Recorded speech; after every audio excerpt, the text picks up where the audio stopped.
ആ പ്രവചനത്തിന്റെ പ്രസക്തി ഇല്ല എന്നാണ് അഭിപ്രായം.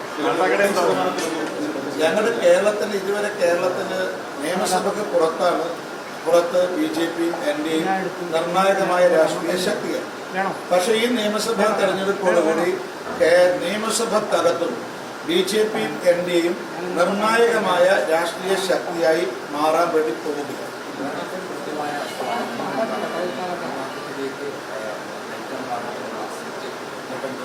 തീർച്ചയായും ഞാൻ പറയുന്നത് കേരളത്തിലെ ഭരണമാറ്റത്തിന് മാത്രമല്ല, കേരളത്തിലെ രാഷ്ട്രീയ മാറ്റത്തിന് ഈ BJPയുടെ NDAയുടെ കേരളത്തിലെ മുന്നേറ്റം കാരണമാകും എന്നുള്ളതാണ് ഞങ്ങൾ പ്രതീക്ഷിക്കുന്നത്. ഒരു പുതിയ രാഷ്ട്രീയമായിരിക്കും ഈ നിയമസഭാ തെരഞ്ഞെടുപ്പിന് ശേഷം സംസ്ഥാനത്ത് ഉണ്ടാകാൻ വേണ്ടി പോകും.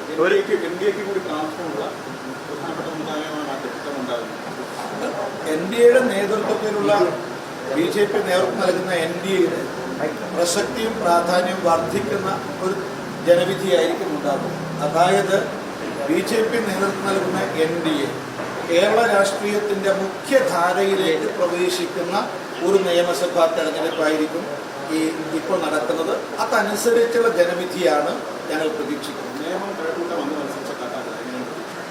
ഇതെല്ലാ സ്ഥലത്തും ഞങ്ങൾക്ക് നല്ല വിജയപ്രതീക്ഷയാണ്. നിയമവും കാട്ടാക്കടയും അതുപോലെ കഴക്കൂട്ടവും മാത്രമല്ല, കേരളത്തിന്റെ വടക്കേയറ്റം മുതൽ മധ്യഭാഗം മുതൽ ഇന്ന് തെക്കേയറ്റം വരെ ഭാരതീയ ജനതാ പാർട്ടി NDA നിരവധി മണ്ഡലങ്ങളിൽ വിജയിക്കും എന്നുള്ള കാര്യത്തിൽ യാതൊരു സംശയവുമില്ല. സ്വാഭാവികമായിട്ടും കാട്ടാക്കടയിലൂടെ ഞാൻ നേരത്തെ പറഞ്ഞിരുന്നു, കാട്ടാക്കടയിലൂടെ കേരളത്തിൽ രാഷ്ട്രീയ മാറ്റം ഉണ്ടാകും.